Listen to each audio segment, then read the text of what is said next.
And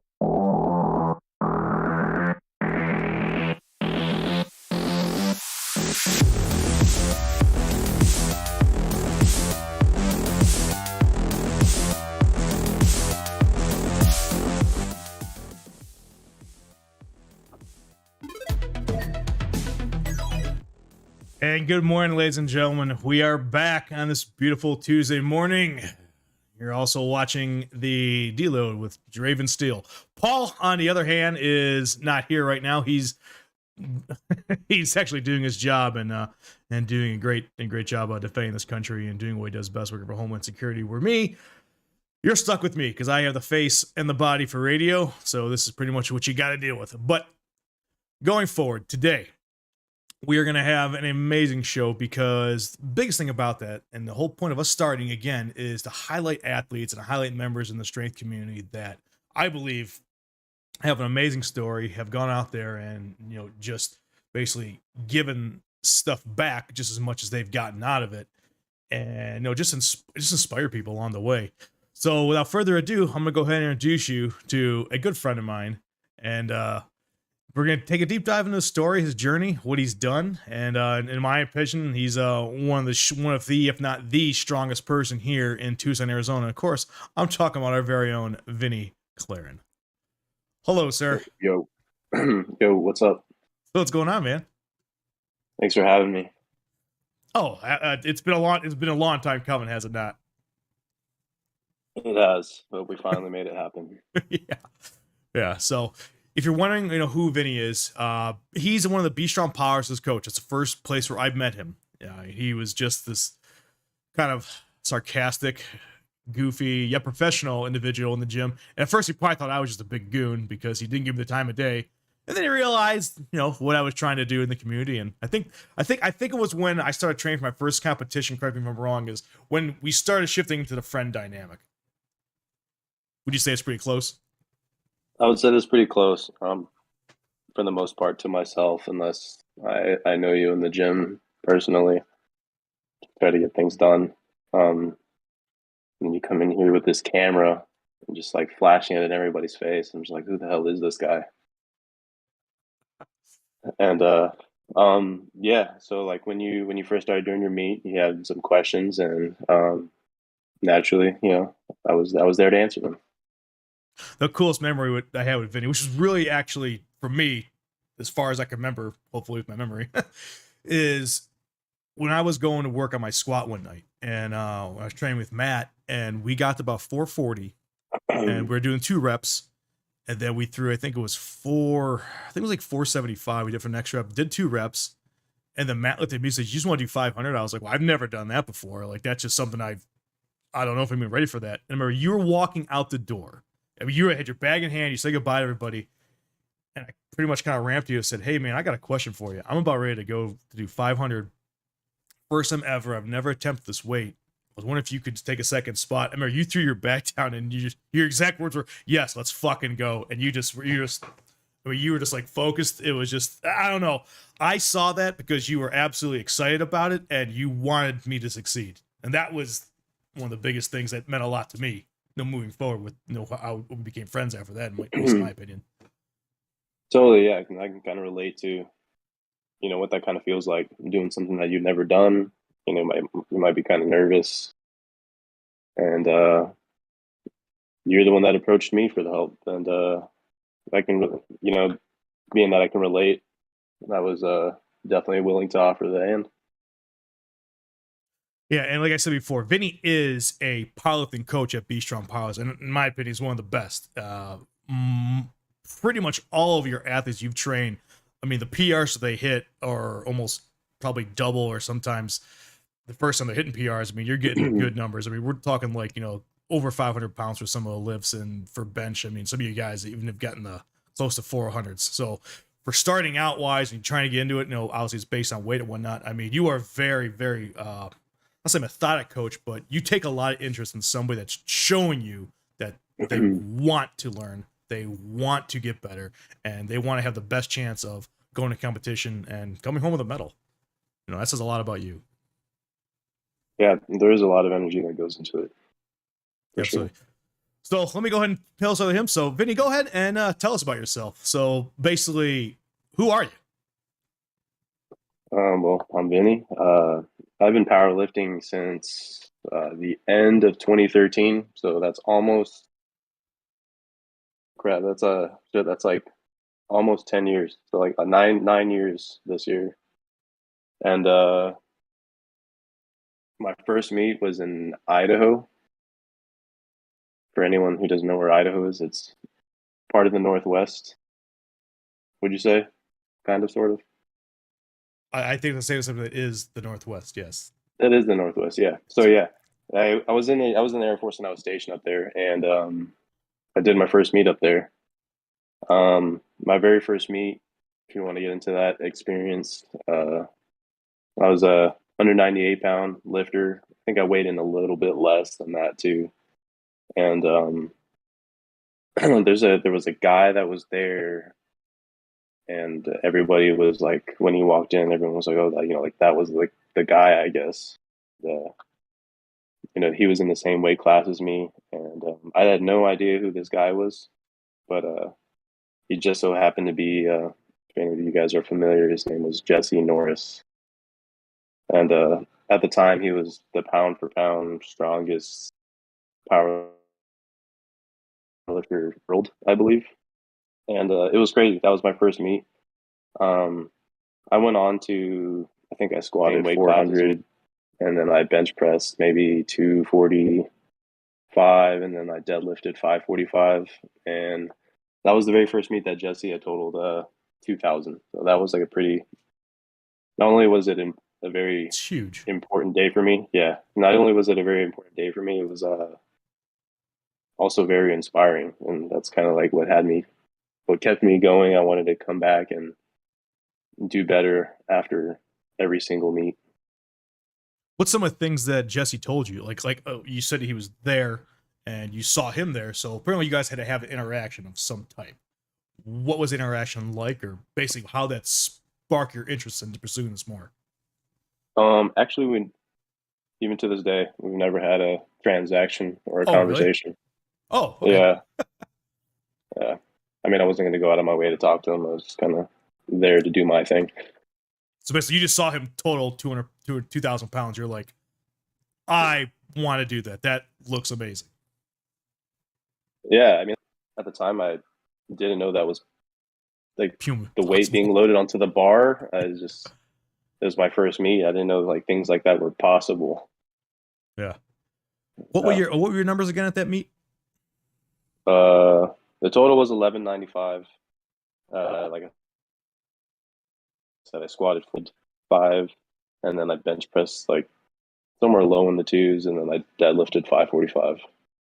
And was that the first time that you actually tried those numbers? Did you do those numbers in the gym, and then you're like, okay, I know I can get on the board. This is what I can max out at. Or did you basically do what the rule of two is, where, correct me if I'm wrong, but a lot of guys in powerlifting, which I agree with, is that you get on the board, then your second one you kind of hit what you did, and then the third one you just go for broke.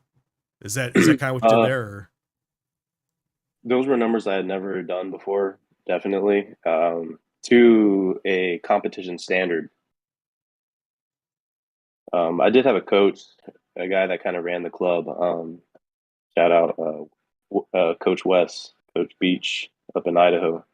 He kind of taught me everything that I needed to know to get ready for my first meet. So I don't know if he's going to listen to this, but that was the guy that really kind of like took me through my early stages and kind of like helped me out through my first couple of meets actually. Are you still in contact with him today?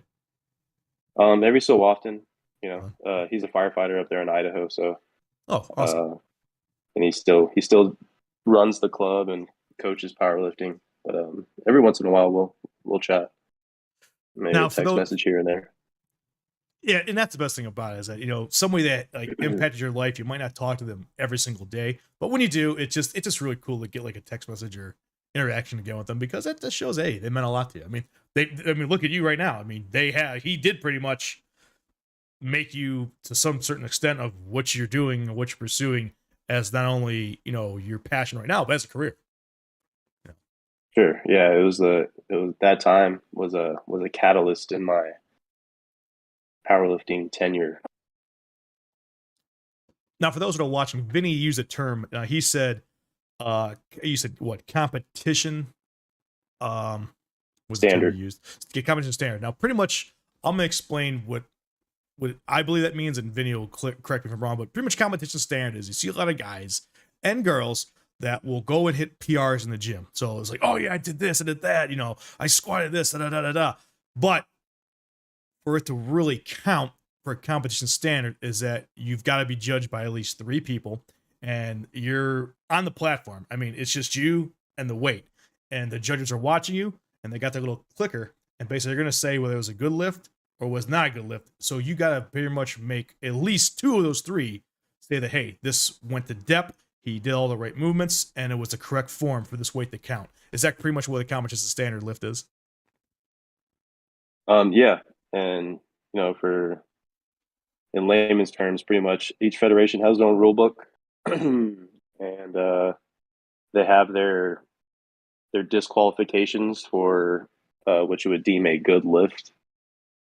So for the squat, for those of you that power lift, you know that the squat has to be squatted to depth. And in the rule book, I believe it's the hip joint is below the knee. Yeah, I mean, for example, yeah. You could YouTube that where it basically it's like there's a parallel. So it's like when you squat, it's like so like say right here is like you gotta kind of go a little bit like that, and then that's typically classified as a good lift.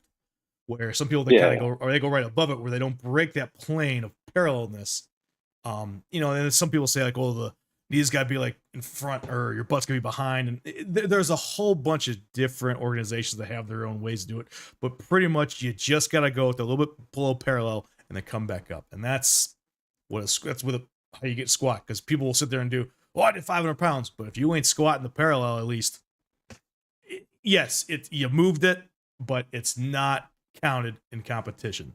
Because you can bro that out all you want in the gym and pound your chest, but hey, if you're doing the work, get on the platform, man. Make it legit. Go the books. That's what I say. Yeah.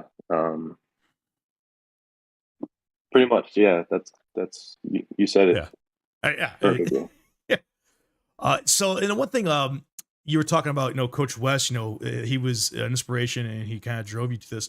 But like, what brought you into like this lifestyle? Like, growing up, did you watch like Pumping Iron? Did you like watch shows? Because like Paul and I have talked about where I didn't think I ever had a chance in powerlifting competitions because I grew up in Cleveland, Ohio. So if anybody knows anything about Ohio and powerlifting, what do you have near Columbus? You got West Side. So I would go to these meets as a teenager and just see these mutants. I mean, these guys that are just like doing crazy amount of weight. I'm like, there's no chance that I can even do that for fun. And I know I enjoyed lifting when I was younger, but then I realized it was weight classes, and then kind of realized and found out what West Side really was once I moved out of Ohio. I was like, oh, there's normal people that actually compete in these things, so maybe I have a chance. Yeah, so you're asking me about like my upbringing, what got me here. Yeah, pretty much exactly. Because you said how Coach West started in Idaho, but what kind of drove you to like where you started actually training and started getting really serious about it? I started getting serious about it. I would like YouTube videos here and there. I would watch things like The Animal Cage, and I'd watch documentaries on bodybuilding or powerlifting. And there was actually an interview that I saw of Jesse Norris, and he talked about, like his day to day and like how his training is structured and whatnot. And he talked about pretty much everything in his life kind of revolved around his training. And that kind of resonated with me. I was like, well, if I want to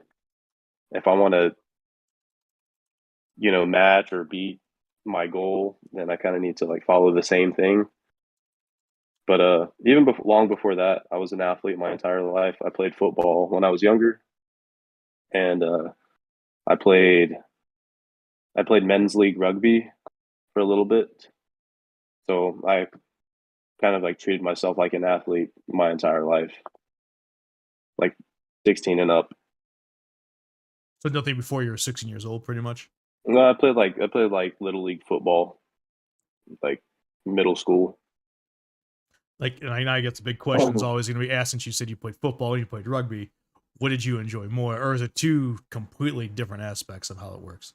They really are two different sports. Sure, there's like you can draw similarities and comparisons, but me personally, I actually was like seeking out rugby um, in high school, and our school didn't have a team. They just happened to form a team, and within like the school district, each school started teams the year that I graduated. So that kind of sucked. My brother ended up playing though. That's cool. But to answer your question, I liked. I don't know. It's hard to say. It's hard to say. I played more football than I did rugby. Did you, But what do you think conditioning wise for those sports was? Do you think it was similar? Because to me, I've seen these not. guys, and I'm It like, is oh, not. it's totally different. It is not. Rugby requires, in my opinion, requires much more conditioning. It's like, if not more than soccer. It's just much more of a physical sport than soccer is, with I like the mean, same amount of running around. it's yeah, it's I actually do enjoy rugby. I enjoy watching it. At Miramar, I had one of the guys. His name was Howard. He played rugby, in college over there at Michigan, and I mean, he came in. One thing about it is that the strength athletes are one of the nicest guys, and just like you looked at him and you're like, that dude's built different. Like, just I mean, like not just aesthetically, but just like the way he was like, that's a rugby player. Like, you could tell like that guy definitely plays a sport, and it's absolutely rugby because he just looks like, I don't know, just like looks like grizzled and chiseled. I mean, it was awesome. Hey, take it easy there, man. No, it wasn't, man. I'm gonna tell you right now, if I think you're doing great or you're doing what you gotta do, man, it's hey, the American Outlaw shoots you between the eyes. You go over me, stab you in the back, Jack. That's your only promo for this morning as we're waking up, drinking our coffees. Went into fine detail on that one. Yeah. He's the only man I know that can literally crush a onion with his hand. So Oh he yeah, gets all the props in the world. If you can do that, I think that's pretty good. I've never even heard of that being the thing, but That's just a circle I run with, buddy. all right. But anyway, I'm sorry to interrupt your story. So you played football and you got into rugby, and you said you played more football than you did obviously the rugby. But what was the turning point moving forward to, like you said, getting into your powerlifting career? So I was deployed one year, and yeah, I met some cool people through the gym while I was deployed. There was a guy that I actually worked directly with. He outranked me by a little bit, and I was just lifting one day. Eric Titlow, shout out Eric Titlow. He came up to me after the gym, and we were eating lunch, and he was asking if I competed in anything, and I said I hadn't since I played rugby. And he was like, "Well, you should consider it." He said that he was asking if I could strong anything. At the time, I didn't think so. I was just kind of like doing bro workouts, and I've always had this like affinity for like squat, bench, and deadlift. So Yeah. that was always kind of like what my self programming was centered around. And I started looking. That's when I kind of like started looking more into like powerlifting when I was deployed. You have all this free time when you're not doing your job. You know what I mean? Yeah, and it's kind of similar to where I think a lot of guys in the military, as you get into it, because you have some downtime. Now, granted, you're doing stuff all the time, but when you're not doing anything, you're not doing your job, there's nothing to do. But There's nothing to do. If you're lucky enough to have a gym, it's like, okay, what am I gonna do? Am I gonna sit here and get fat and eat MREs and watch movies, or go to the gym? And of course, one of those things that everybody gets is like the deployment, look when you come back, it's like, oh, you look amazing. It's like, well, yeah, it's because we've been doing pretty much patrols for 9 hours a day and eating as much as we could, if possible, and lifting weights. So it's like you do that combination for 24 hours in a day. It's like, of course you're going to look great. And then, of course, we get back to the States and we lose. Yeah. No, yeah, you're absolutely right. Yeah, but yeah, that's kind of how it started. So I started looking up more stuff on powerlifting. Before I was getting ready to come back home to the States, I kind of like predetermined. I was like, okay, once I get back to the States, I'm gonna get settled in, and then I'm gonna look for a place to like where I can train for powerlifting, and where am I able to sign up for a meet. It just so happened that powerlifting is pretty, Idaho's a pretty small state, so I just looked up the town that I lived in, typed that in Google, and I just typed in powerlifting, and then that's when I kind of that barbell club had kind of that was the first thing, Mountain Home Barbell, and I got in touch with Coach Beach, and then I met with him that Friday, and then I lifted in front of him, and I told him that I was interested in doing a meet, and he told me, okay, well, the club is getting ready to compete, and I don't know, I think it was like a month and a half, 2 months or something like that. I was like, all right, what do I got to do? So I started getting ready for it. So you jumped into your first competition pretty much just a month, pretty much like 30 days, a little bit over 30 days, and you're like, all right, I'm ready to go. Something like that, yeah. Because I want to say I got back like right after the summer, and then the meet was. I know it was in December 2013. That was my first meet.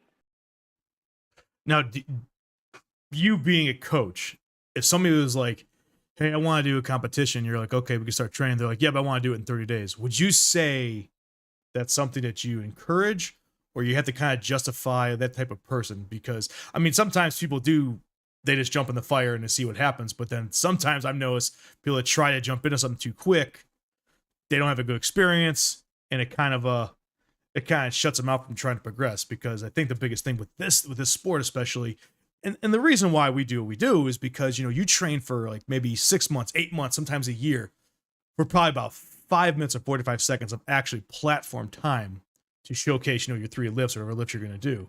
So what would you say up to a new person that was coming up to you and it was kind of like, hey, I want to do a competition, the next one is 30 days, help me out? How would you respond to that? I'm actually a big advocate of if anyone wants to compete, I tell them to do it as soon as they can. Whether you're a beginner, I guess we're just talking about beginners here, but if you're a beginner, I will suggest that you compete as soon as possible. If it's within 30 days, then I recommend you read the rule book of the federation that you're going to be competing in, and make sure that you're holding yourself accountable and that your lifts are to competition standard. You can do that by filming your own lifts, which everyone does nowadays, anyways. But Yeah. which is a good thing. And then you do that first meet, and then it's a learning experience. After that, whether you do good or bad, there's still work to be done. You do bad, there's work to be done. You do good, there's still work to be done. I think it's funny. I don't actually. I'm gonna say funny, but I enjoy that. Like in the powerlifting community, any kind of strength sports, is that people that are serious. It's like you kind of look for that failure to a certain extent. And correct me if I'm wrong, but like kind of mentally focus into it. Is that you want to go, you want to do your lifts, but then for powerlifting, it's like that third lift. Pretty much, I know people want to hit their numbers, but there's a lot of guys that I know, especially like Troy Shanks, like Matt. It's that they go into it, and if you just feel solid on your second lift, I mean, like that moved, you're just like, screw it, I'm going for broken throw, and whether hit or not, I'm just trying it. And a lot of times when you get on a platform, you got the adrenaline going, the crowd's behind you. I mean, it's like that moment where you're just getting this high and this rush, and a lot of people hit those PRs they thought they won't be able to get, or they didn't like ever touch that weight in training, but just because it's just that moment that just fills them with energy, that it's just a really cool story for them, and they hit that PR. Yeah, I do think adrenaline plays um, a big part in your meet day for sure. But aside from that, I do believe that whatever you total at the end of the day is what you worked for prior, Right. 100% in And and out of the gym. absolutely, I guess people they think like, I mean, there is a mythos and there's kind of like a stereotype like powerlifters. Like powerlifters are usually kind of like a fat, strong guy, where it's like we really aren't aesthetically pleasing. We aren't really, like like a bodybuilder or anything like that. But from when I competed and just for prep and all that stuff, powerlifting or anything like that, you pretty much have to utilize your time not only in the gym but also out of the gym, because you could screw yourself over, I think, when you're not working out, or maybe when you're taking time off or something like that. How would you combat that, or do you agree with that statement or not? Yeah, totally. It's going to be different for everybody. The main things that I look for myself and with my athletes is that um, they have their sheet, and they kind of give me some feedback on how their sleep, how their food is, how their how they perceive their diet to be. And those are the three things I ask about whenever I get asked first. When things aren't feeling good, when things are starting to feel kind of slow, those are the first three things that I look to. So how do you Because those combat are the, that? those are how you combat that. Well, you Yeah. sleep more, you adjust your eating, and um, you try to stress. I can't do that for my athletes. Unfortunately, I can't Right. can't alleviate their stress, right? So um, it's all learning experience for sure. The one thing I have noticed, and this is not just you, but it's like any coaches, is I think one of the things that a lot of people, and I'm sure you probably may have experienced this, is that a lot of people like they hire you, they believe in you because you also do you do nutrition as well, or is it just you do the workouts? I don't do nutrition, but I give kind of like a general ballpark, and I kind of like push them in the direction and give like guidance on like what you should be eating, Yeah. what you should be eating, or like how much. There's the basic guidelines. Like either 1 gram of protein per body weight, and depending on if you want to maintain or go below or cut a weight class or even gain into a weight class. The guideline for carbs and fats are different. Okay. So Right. yeah. But I'm not here prescribing macros or prescribing any kind of like diet plan. Yeah. So you say the basics go a very long way. I mean, when you're getting like that professional, that's when you can start tweaking like your macros and your fats and your carbs and your proteins, because pretty much it is kind of a standard, at least from what I've seen, it's kind of a standard diet for most beginners Yeah, and because intermediates. if you start with those guidelines to begin with and you see either the scale or your body not going the way that you want it to, then you can adjust accordingly. Those guidelines that everyone has access to is just a starting point, because dieting is trial and error. You're not going to get it right the first time. And that goes back to In what you my said in, earlier in about my opinion, at least, you're not going to get it right the first time. right. And I think that goes back to what you were saying earlier about just getting your feet to the fire as quick and safe as possible. Because once you get on, you can realize whether you want to do this or not. I think that's where As you far as as far as competing goes, yeah. yeah. And the one thing I was getting at was you see this a lot of times is that when you have your client is that they'll look in a list and they'll be reading it and it's like oh I did this like last week, oh I hit PRs da da da, and then the next week it's like well I think you should give me more weight. Like it's like they think that it's constantly I gotta like lift heavy weight, lift heavy weight, lift heavy weight. And like, I mean, I pull people aside that came with me, like, I did this last week. Why do you think you wrote that? And I'm like, because that's the training. That's what you're doing. You have to give your body a rest, and you gotta trust in your coach. I mean, you hired you, so that's the whole point. If you hired somebody, then you gotta believe in what their training is. You know. Yeah, totally. And it is all part of the plan, and that's why feedback from the client to coach is really important. Because if you're feeling really good, then depending on how far you are from a meet or if you're in the off season, I might just tell you to send it. No, and that's what it is. And like, especially you kind of just said the feedback and the relationship you build from client to coach. Like I always joke about you. I go, oh yeah, it's a little cult that Vinny has over there, which it kind of is in a good way, where it's like your athletes, they believe in you, and you guys, at least from what I've seen, you guys get pretty close because you have that interaction where even in a conversation, like, hey, what's going on? Oh man, you wouldn't believe this, blah blah blah blah blah. And it's like, okay, so not only are you being a coach of like strength and a coach in the gym, but sometimes you give that little mentor mentee relationship where you're giving a little bit maybe a life advice. And I think that sometimes that goes a long way with some of the clients. Sometimes, yeah. Sometimes it can be a lot. So I think it is important, and it's Yeah. something that I'm kind of working on myself is to have it is important to establish like the boundaries between client and coach. Yeah, You it's know, professional relationship versus friendship. That's not saying totally. you And I'm can't do both, but I know exactly what you're not saying. not saying It's I'm hard. not saying I'm not here to not saying I'm not here to like listen to you and your problems, but you did hire me to be a powerlifting coach. Right. Right. And what one of the things I would do when I ask you is that you said you started pretty much at the 16 when you got into sports, and then you had your first meet when you're in the Air Force and came off the deployment. In your journey and your path through to where you are today, what are some of those falsehoods and things that you've learned that, oh, I was told this, but that's actually garbage? Whereas, oh, I was told that this was not going to work, but it absolutely did work. Do you have any of those things that, you've learned throughout your career of doing this that you kind of tell people like, hey, you may have read this, blah, blah, blah. Let me tell you what, that's not true. Or they said this is garbage, but it does work. Is there anything like that you have or any feedback? Oh man, there's like so many, and like there's almost too many that I can't think of one. Um,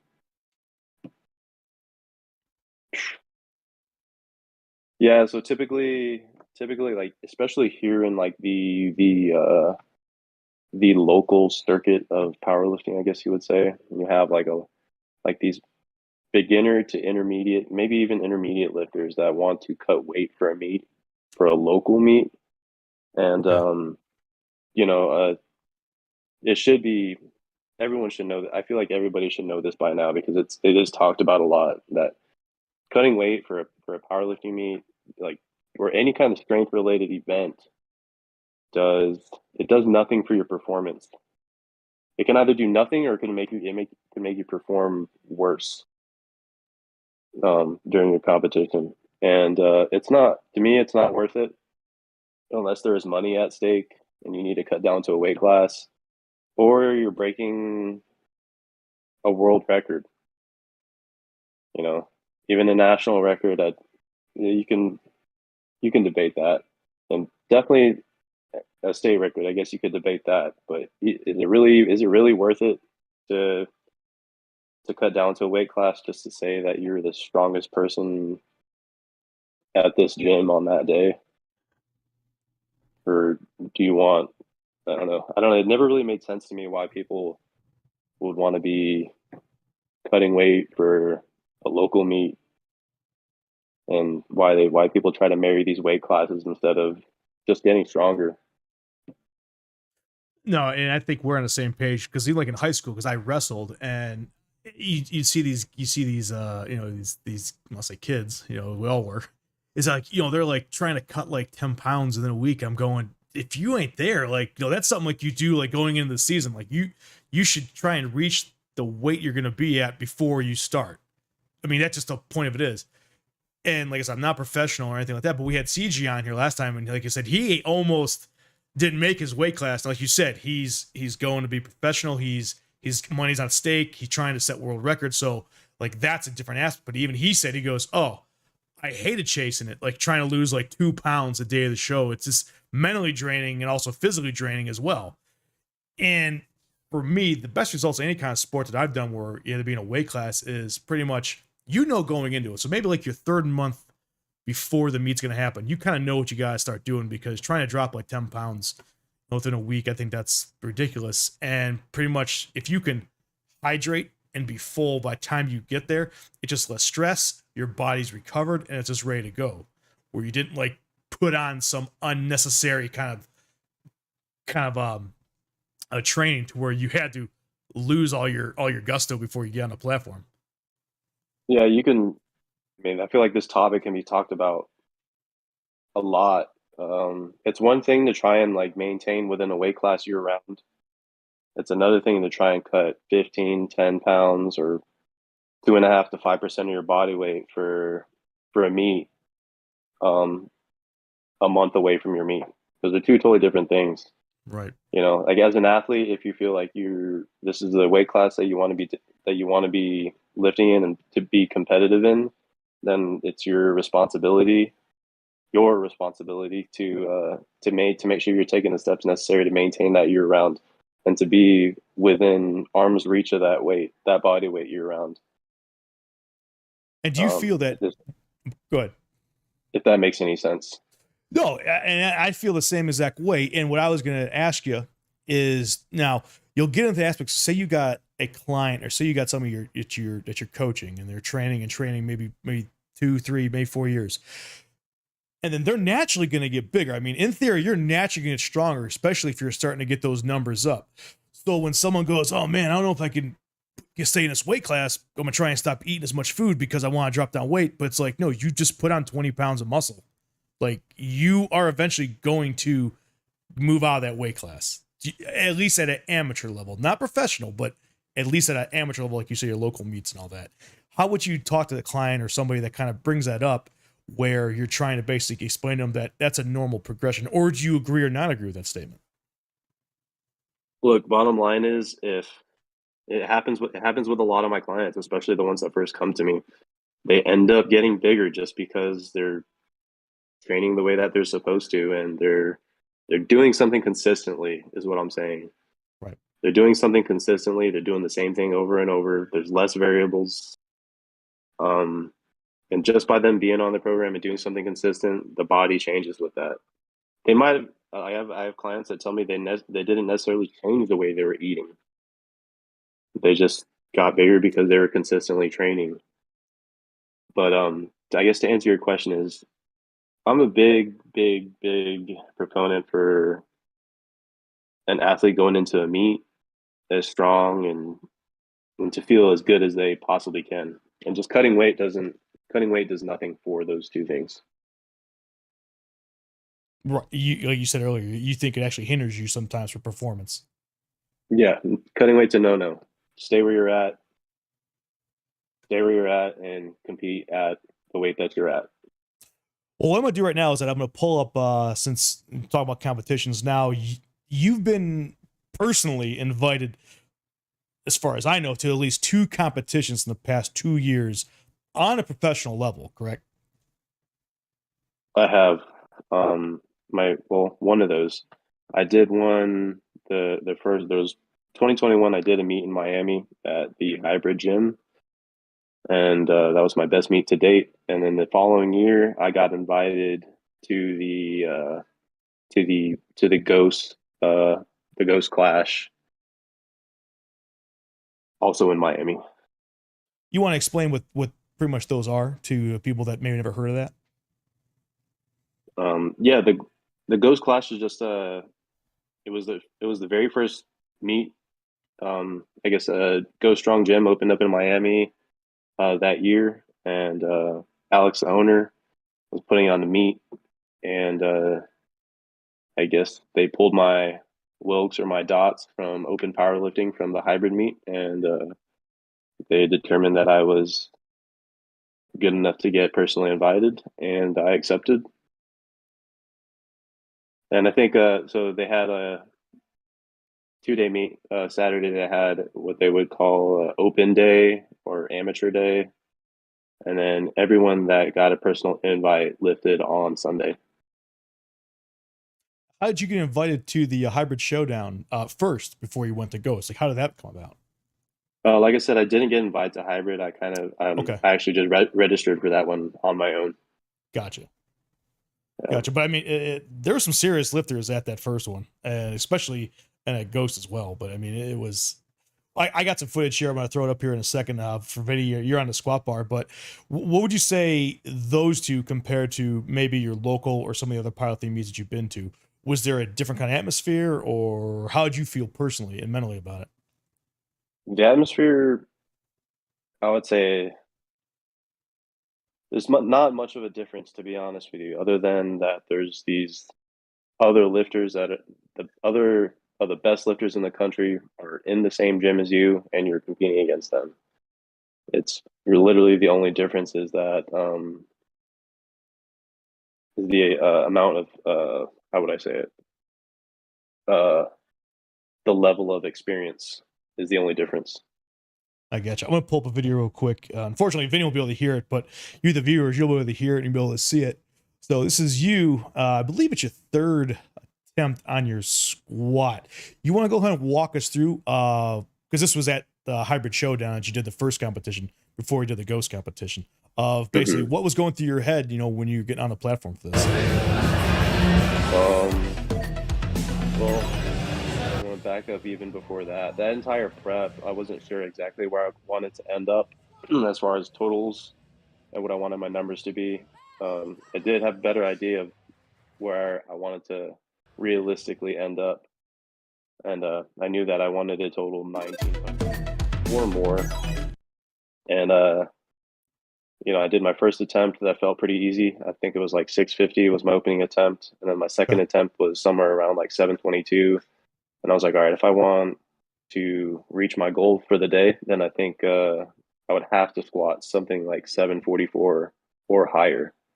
So I chose 744. That was a PR. And going out into the platform, I was I mean, you get that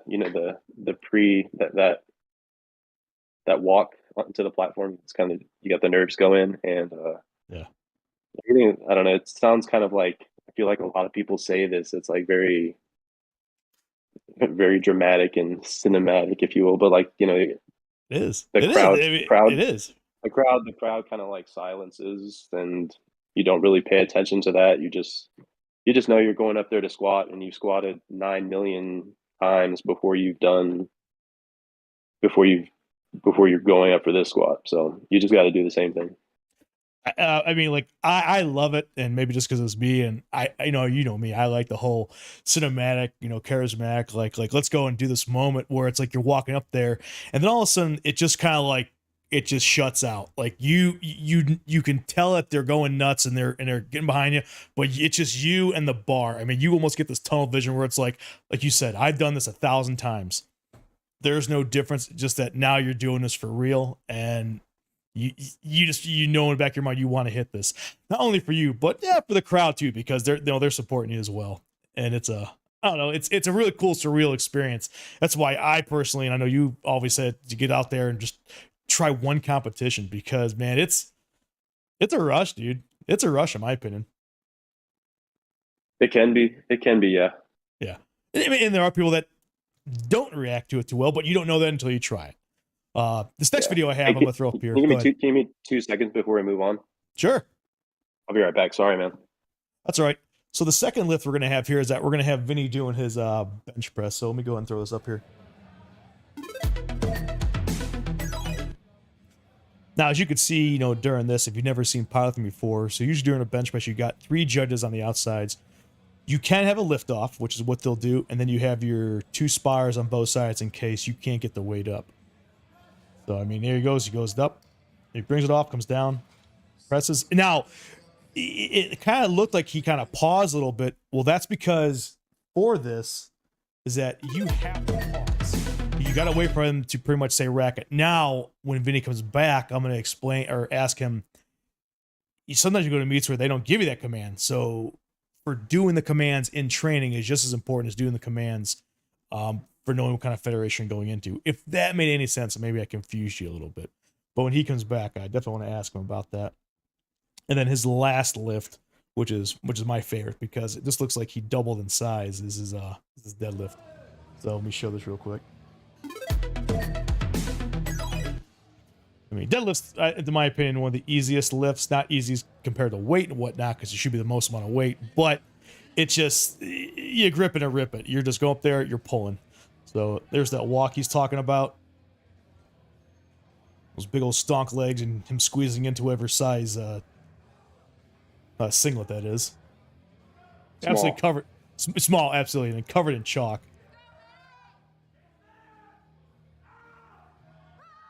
I mean, all 3 of these lifts, Vinny, I mean, I'll tell you right now, like, I love it because it is just, the stuff moved.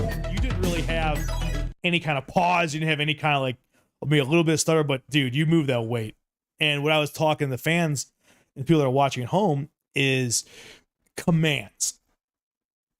One of the things that I messed up on, because I assumed that it would be simple, but I didn't really train commands until that last week of going to the competition, which was an absolute mistake. I feel as if you're training for competition, you want to train for how you're going to play. commands are, I think, just as important, and knowing how the commands work than actually doing the lifts themselves. What's your take on that? Yeah, especially if you're a competitive powerlifter, you have to. The commands are part of the game. Because I was talking about in your bench press video where they unrack it, you got set, you brought down, you pause, and then you pretty much extended it. Now, some competitions, the judge is going to tell you to rack it, and some don't. Like they just want to see you go up, down, and have those pauses that shows your control, and then you rack on your own. Is that pretty much going back to what you said earlier about knowing the federation and knowing what the rules are? Yeah, as far as the sport of powerlifting, the commands and all that are generally they are the same from federation to federation. Um, but just reading the rule book for each federation it's important. Uh, from a gear standpoint, like some gear might not be approved from one federation to the other. Right. It's just good to have a good idea about everything that's going to be going on. What do you mean by gear? What exactly are you talking about when you say that? Like an approved list of like wrist wraps and knee wraps and sleeves or singlets, for example. All right, and the reason Like that is, equipment. yeah, right. And I mean, I know you knew that, but just trying to get it for the viewers that are watching me the first time is Yeah, that yeah, there's millions and millions of companies out there that make wrist wraps or make singlets or make knee wraps or knee sleeves and elbow sleeves and all this stuff. But you got to make sure that all that stuff is approved. You're not going to spend, because some of the stuff does cost pretty good amount of money. I mean, I know the belts that you guys have. I think you have SBD. I have Pioneer. In my opinion, those are the two best belts you can have, and they're around $200, $300, $500 for those belts. And sometimes you go to competition where that stuff's not allowed or that's not legal. So you got to make sure that you're not buying something that you can't train with, that you can't use on the day of competition. definitely. I've seen it happen so many times. Yep. It's important. But as far as the commands go, yeah, it's part of the game, and it's something that, on the most fundamental level of learning the sport, you should probably train to standard. Like squat depth is a big one that I've seen. Yeah. I've seen people bomb. I've seen people bomb out of meets because they didn't train to depth. And I know you hear the famous phrase, "It'll be there on meet day," but I've seen a lot of times it's not there on meet day. Yeah. Yeah. And It is in fact not there on meet day. it's not at all. Just that didn't happen. But I think it's really cool is that you've done professional competitions, but you'll still go up to people who you respect and people that you enjoy watching training with and say, hey, can you watch my dep, or can you watch this or help me out here, because you trust them, because it's just something that you guys have built over the years of training. I mean, I see you always go to Troy, and Troy usually always comes to you. Yeah, mainly because Troy's a ref, and I know Troy's Right. not going. He's not. I've known Troy for a little while now, and he's not going to. He's not going to sugarcoat the standards when it comes to lifting, and I respect him for that. And Vinny, of course, is talking about the Troy Shanks, who we're going to have another interview tonight, and Paul's going to join me as well at around 7:00, Mountain Standard Time here. So Troy get on here. So I was kind of excited about today because I have Vinny, who's one of the professional powerlifters we have at Be Strong Powerhouse, and then I have Troy, who is a powerlifting chair, but he's also probably the go-to guy for strongman when it comes to the gym as well. So you get both aspects of it, and they're good guys. But I hate to say it, I'm just a power lifter for right. the record. I'm just a power lifter. Like, it's weird with that word professional being attached to it. I don't make any money off of the sport. It's not monetarily compensating, so I don't consider it professional. Even though you can get invited to these professional meets, quote unquote.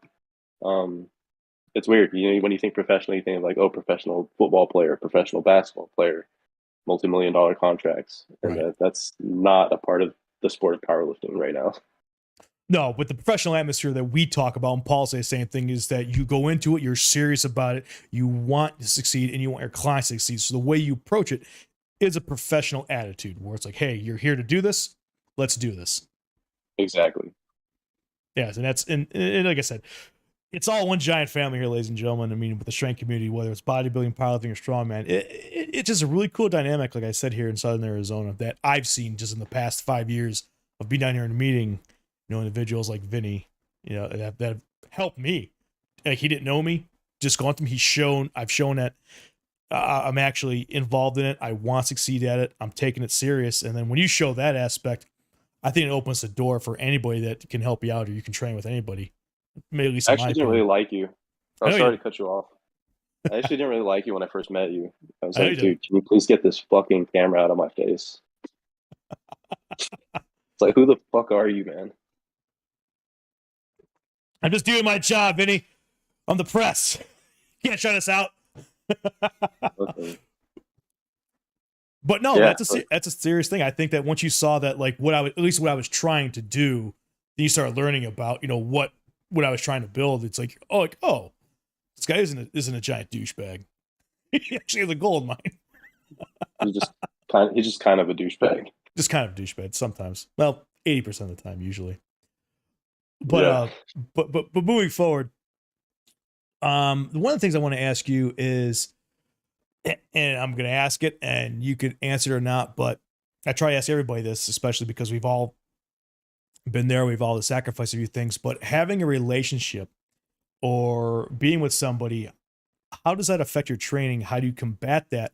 And what's some of the things that you got to look for, and just know in the back of your minds what you have to do to order to maintain a professional attitude about doing this, and also maintaining your life at home? Man, I wish I had a super good answer for you. It helps. It does help to have somebody that understands. It helps to have somebody that understands like what the sport is, what goes into the sport, and depending on your level of dedication, um, that person needs to understand that as well. I think that's really big. Um, yeah, and it's going to be different for everybody. It really is. But in my opinion, having somebody that understands the level of dedication that you're going to commit to the sport, and just knowing that that person's going to support you through that. That's key. That's key to success in the sport. Um, yeah, that balancing is also trial and error. Yeah, we've Yeah, all been there. It is. yeah. But I don't think it's one thing that stays fixed forever. Too. It can change. It can change from time to time. It's in pretty So much the I dynamic of things that are going on in life you're talking about. totally. So I would say that although this having communication, um, in a partnership, friendship, family that are close to you that might not understand, like, oh, I don't know why you have to compete so often, and why are you so serious about it? Why can't you just have pizza with us tonight or something like that? Or, Right. you can't just skip one day of training. These are all questions I've gotten, and I have no problem explaining why it's really because this is important to me. Just like it's important to you to have this pizza tonight. Like it's important for me to stay on track. Right. And I think that one of the biggest things that people, I guess, take for granted is that they don't realize is that when you're passionate about something, because doing something for fun could turn into a passion. It could turn to something that you want to do the rest of your life. And that does take a lot of sacrifice, especially when we're in a professional atmosphere.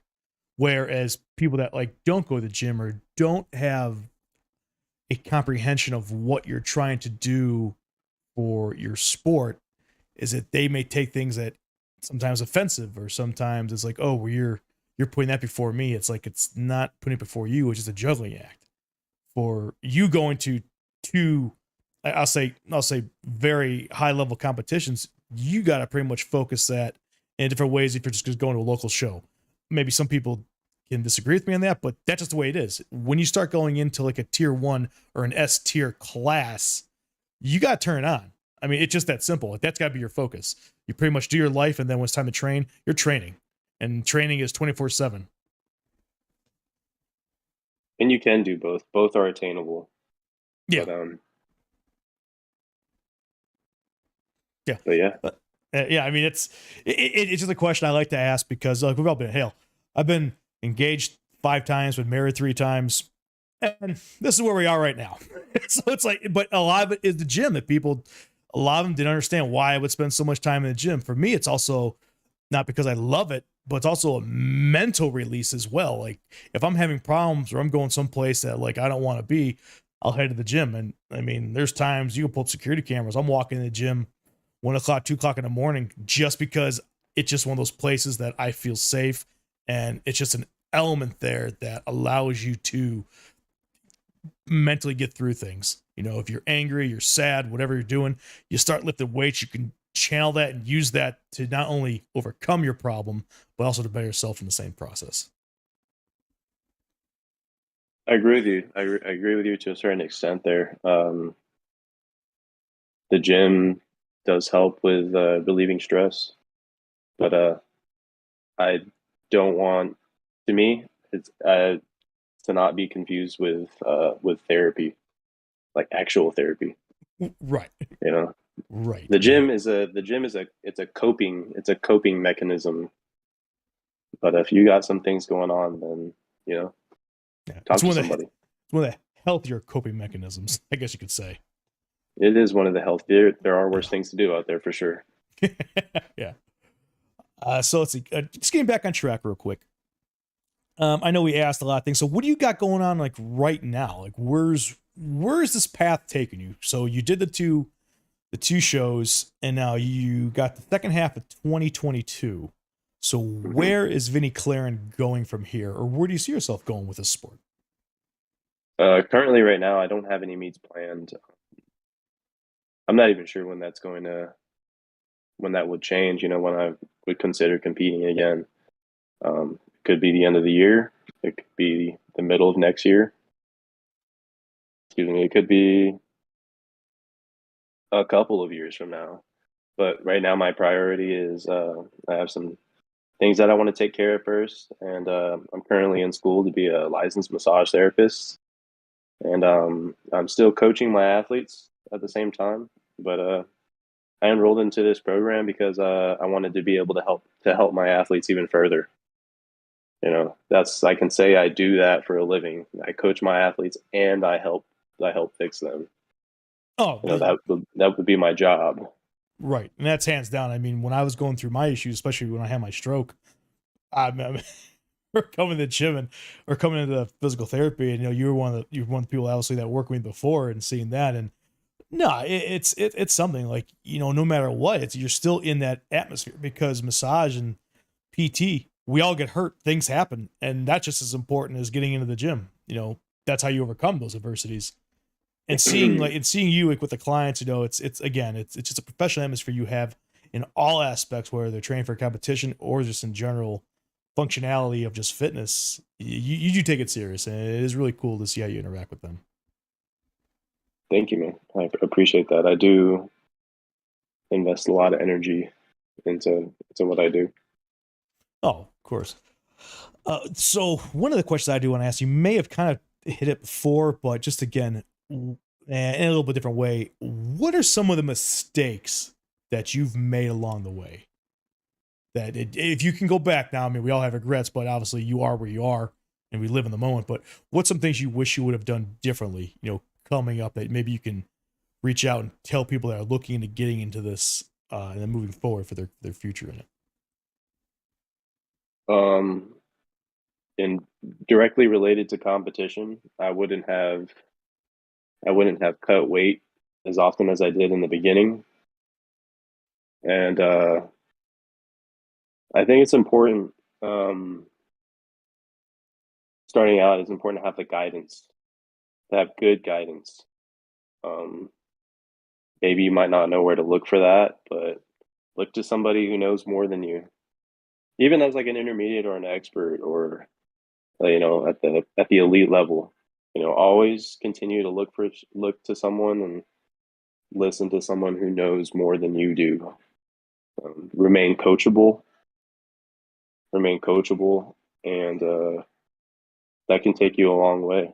Stay proactive in your recovery. Stay proactive in the things that you do outside of the gym to take care of yourself, like your dieting, your sleep habits, and any kind of like recovery modalities that you're into. Whatever makes you feel good, I would encourage you to do that. Um, as far as something not exactly directly related to competing, I would say if you're serious about the sport, you do a couple meets and you start to gain some traction within the sport. You're like, oh, I'm getting really strong. I'm gonna take it even more serious. You know, you kind of like once you get to a certain point, you kind of know like what that feels like to gain some traction. You know, you're climbing the ranks and you're meeting all of your goals. I would say not to ride the highs too high and not to ride the low, not you know, not to get too low. Um, the platform is always going to be there, so I would say that taking care of yourself is a number one priority. If you're not good, if you're not good yourself, you're not good in the gym, and then you're not good on the platform, and it's going to show. It will absolutely, most definitely show if you're not good. I mean, it's just you and the platform. You're in front of everybody, so it's just you, and you can't hide from that. The true You colors can't are going to come out. like I said, whatever you total at the meet is a direct reflection of what you did 6 months, a year prior to the meet. When you say that about 6 months prior, when you lock onto a competition you want to do, how many months do you average give yourself, or what do you recommend? And I mean, I know you said you just get out there and do it, but like I said, once you try and do a high profile meet, how much time do you think you need to prep? Well, for me, I stay in an off-season style of training year round up until I pick a meet, and that can last anywhere. Right now, it's a little different because this is the longest off season that I've kind of taken, and I have different goals for myself currently. Like I'm still training for powerlifting, and I'm still staying ready physically as if I was going to compete, and I'm holding on to strength as best as I can. Um, but it really depends.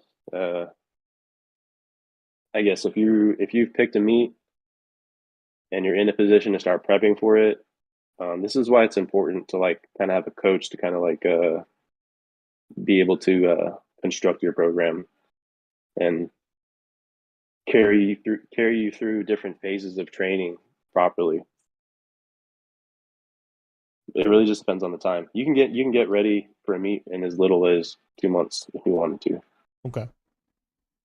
And it also depends on your goals too. Like if you have these lofty goals and you decide you want to compete 8 weeks out from a meet, and depending on where you're at in that time that you made that decision, um, kind of like determines whether you'll be able to meet those goals or not.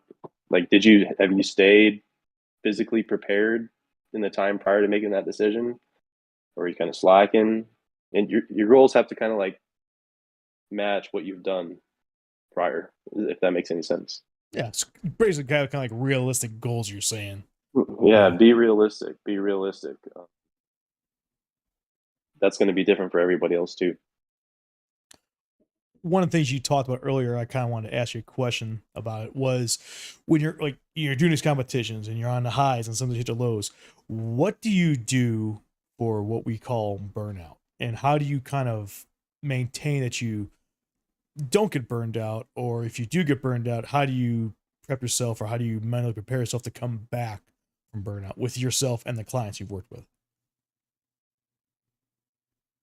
Um, that's a tough one. I'm trying to figure that one out myself too, because I don't necessarily think that I experienced burnout within the sport, but I do think that I stayed in this like preparatory mode for so long, and you know I'm still healthy physically, Um, so I guess like if you're experiencing burnout, do something different for a little bit. Shift your goals to like body composition goals for a little bit, or um, if you have a coach, communicate that to your coach. If one of my athletes came to me saying that they had, they feel like they're kind of just getting burned out doing the same thing over and over, well then, depending on who it is, the conversation will be different person to person. Right. But for your, I guess, for your professional opinion on doing this, so you do your competition. You've lifted heavy weights, you had your training cycle. As soon as you're done with that competition, Mhm. what is the mode that you pretty much would kind of push someone toward to not only recovering from it, but also like deloading it and then figure out what they want to do next? Like, because I know sometimes they're like, Oh "Oh, I want yeah, to keep lifting heavy." It's like you can't keep lifting heavy. It's just something you can't do.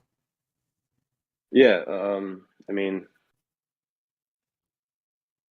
for guys and ladies that I have that compete, following the meet, probably don't I don't have them touch a barbell for you know about a week or so, and then to kind of revisit and have a conversation at the end of that week following the meet. Okay, like how you feeling?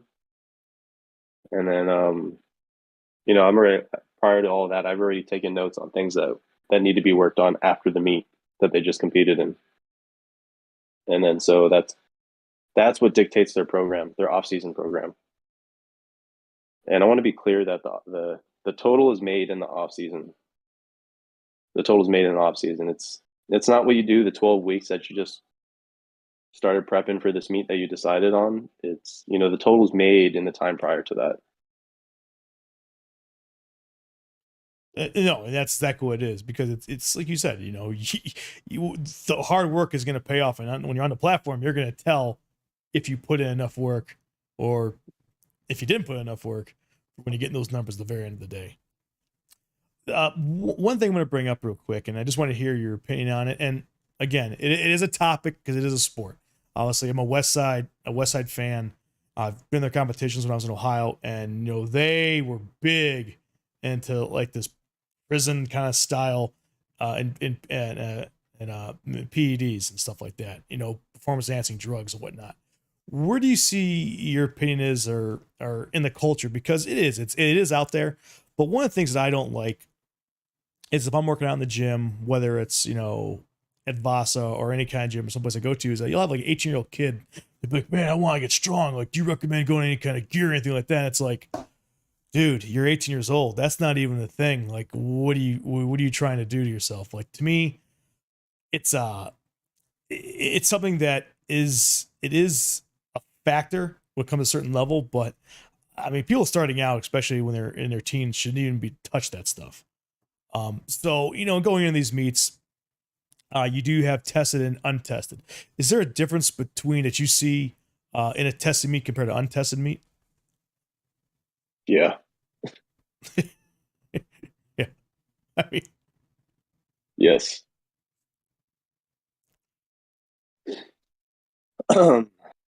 Yeah, there is a difference. I mean, you'll see a difference in numbers being totaled for sure. right. But do you But think that yeah, go ahead, sorry. go ahead. What was your question? I was gonna say, but do you think that there's kind of like a certain level to where it's acceptable to where it's not acceptable? Like I said, like an 18-year-old kid telling me that they have low testosterone, I'm like, you're out of your mind. That's not a thing. It's just not a thing. Um, That's the I excuse mean, I if get. I mean, it can be a thing, and if it is a thing, then that individual needs to go speak with a vitality clinic or a men's health clinic. Right. I'm not a doctor, so I'll always refer somebody to go talk with their doctor before anything. And as far as the sport goes, and as far as the conversation about an athlete becoming enhanced, I think there's other things that need to be looked at before you look into enhancement. Are you sleeping the way you should be sleeping? Are you eating the way you should be eating? Like I said, those are the things that I ask before anything. And if the answer is no to any of those questions, of the things that you can control, of the things that you have control over, are you are you healthy mentally and physically? And if the answer is no to any of those, then the answer should be no to considering enhancements. Oh, 100%. And that's one thing that Paul always says too. He says, actually, the best enhancement, drug you could do is sleep. And I It's think people, sleep. I think people, they don't get told that enough, or it's just not exposed out there, is that the number one thing you have to do, is rest. I think that is so overlooked. People think if I go to the gym, work 12 hours in there, come home, sleep for 4 hours, go back in there, they think that's how they're going to succeed. It's not how it works. You have to give your body a chance to recover. You do. Sleep's sleep controls a lot of bodily functions, Both mentally and physically, in my opinion.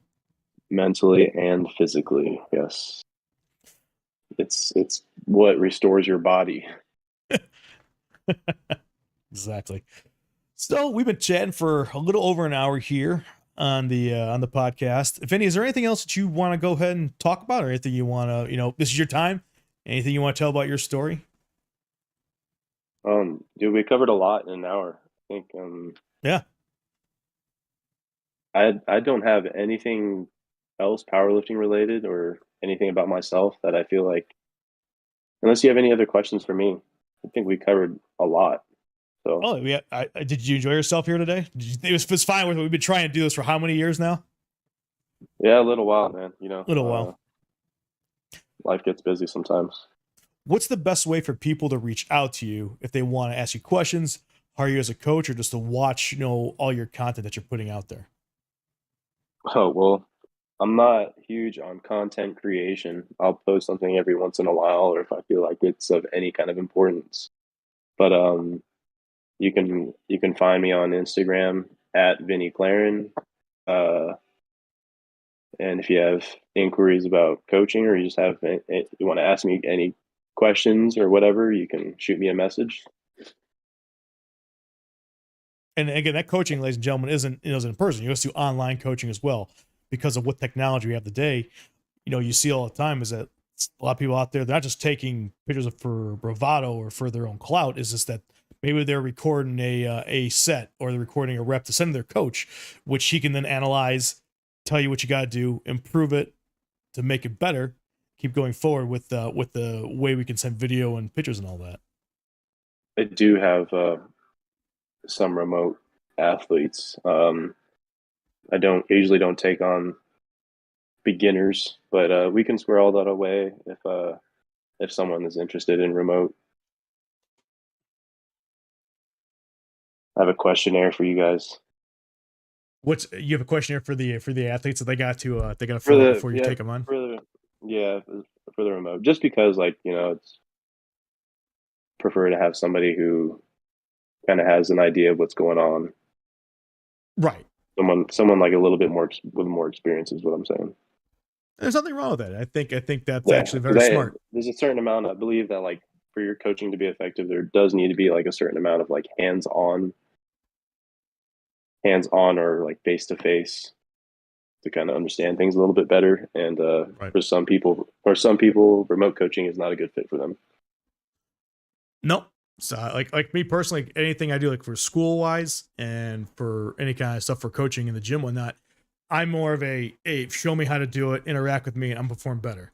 Or if you just tell me to go do something and you're not watching me, I'm a child. I need to have my hand held and need to be supervised. It's just the way it is. It's one big kid, I guess. But hey man, glad you came on the show. Did you have a good time today? Hopefully, I definitely want to get you back on here.